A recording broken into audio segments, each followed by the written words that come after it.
So look, I know we're all on vacation mode, but we can't forget about your variable rate mortgage. So what's happening with variable rates right now? First of all, we have our Bank of Canada meeting come up in September. Where are the experts predicting things? Most lean towards the idea that rates are not going to go up. There's a few that lean towards the possibility of it, and I think that is where I lean as well.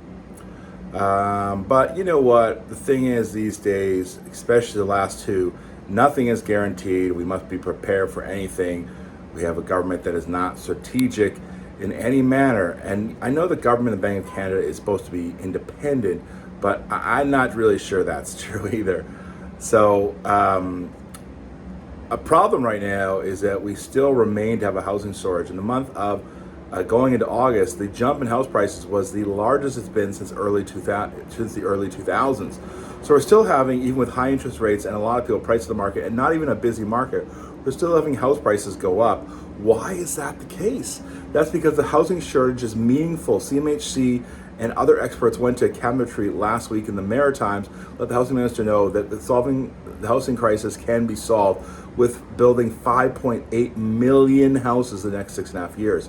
We're not even building a million during that time frame before. Numbers all over the place, but some suggest that number is closer to 200,000. So we're quite a bit away from that. So we have a major housing shortage. And of course, as we talked about before, immigration is unbelievably high right now. So on top of already being short houses, a lot more people are coming in, and we're having a population swell as a result of that. I did an article on my I had an article that was shared about that, and I put some commentary on my Facebook page. That would be great to if you check that out as well. Back to rates, though. What do we think about rates? Well, first of all, I think that my strategy is remaining to be holding on to variables. At this point, the idea that rates are going to go down very meaningful has kind of went out the window, even though that's kind of what we thought at one point.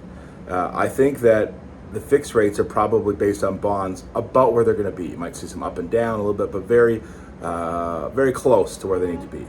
A variable rate, the variable rate is more likely to go down because I think we will see prime go down at one point, because I think we have inflation was very close to the 2% range in June, higher last month, but at some point with different economic factors, and that we're going to see that prime go down. Maybe not this year, but into next year. So you're more likely to see, a 4% range being normal on a prime rate. So that's what we're suggesting to be. Now, if I cannot handle and stomach any more rate changes and I cannot afford any more, one strategy I could do is I can lock in. Now, if I'm locking in, or for that matter, I need to roll debt in for cash flow. That is a very good idea these days.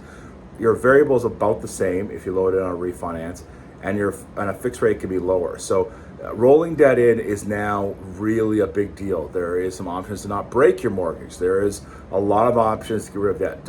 Unless you have a very meaningful plan to pay this off, like I'm getting a big raise, I'm getting a big bonus, roll your debt in. That's going to make a big difference on your cash flow and all that type of thing. As always, I'm here for help.